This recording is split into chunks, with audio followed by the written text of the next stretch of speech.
యెహోవా, నీవు నాకు ఆధారము. నిన్ను పరుండి ప్రశాంతంగా నిద్రిస్తాను. 10,000 మంది శత్రువులు నన్ను మోహరించిన నేను భయపడనని 3వ కీర్తన వచనములు 5 నుంచి 6లో మనం చూస్తున్నామండి. మనుషులకు భద్రత ఎక్కడి నుండి వస్తుంది అని మనం చూసినట్లయితే దేవుని నుండి మాత్రమే మనకు సంరక్షణ. 10,000 మంది శత్రువులు నన్ను చుట్టుముట్టినా నేను భయపడను. దీని అర్థం ఏంటంటే, లోకములో ఉన్నటువంటి శత్రువులు మనల్ని చుట్టుముడుతున్నట్లు కాదు. మనం నిద్రిస్తున్నప్పుడు మనకు తెలియకుండానే దురాత్మల ప్రభావము మన మీద పడుతుంటుంది. మనం నిద్రిస్తున్నప్పుడే మనకు చెడు కలలు వస్తుంటాయి. నిద్రిస్తున్నప్పుడే అపవాది మనల్ని శోధిస్తుంటాడు. శత్రువు కేవలము మనుషుల రూపంలోనే శత్రువులు వస్తారని అనుకోకూడదు. కంటికి ప్రతి ఒక్క క్రైస్తవుడు, ప్రతి ఒక్క విశ్వాసి కంటికి కనిపించినటువంటి శత్రువులతో మనం యుద్ధం చేస్తున్నాం. అందుకే పౌలు గారు పలుకుచున్నారు, మన యొక్క యుద్ధము కంటికి కనపడేటువంటి వాటితో కాదు, అంధకార శక్తులతో మనము యుద్ధము చేస్తున్నాము అని పౌలు గారు పలికారు.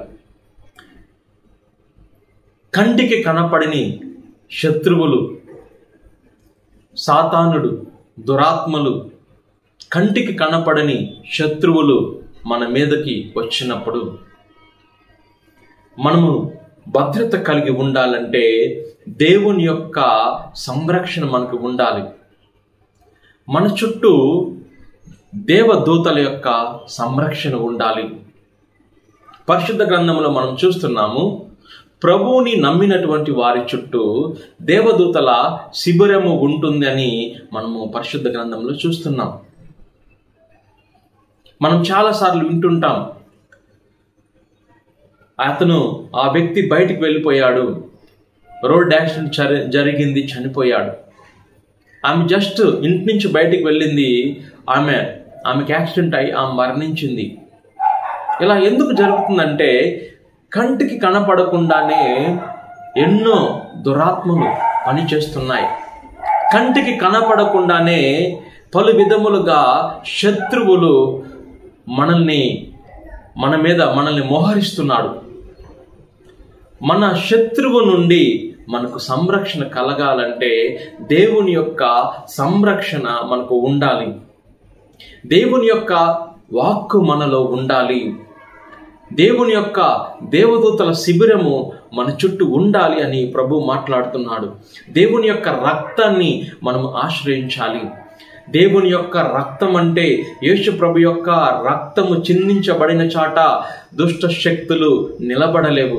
కంటికి కనపడని దురాత్మలు నిలబడలేవు. దేవుని యొక్క రక్తం అంటే వాటికి భయము. దేవుని యొక్క రక్తము చిలకరించబడాలి. నీ పైన ప్రభు యొక్క రక్తము చిలకరించబడాలి.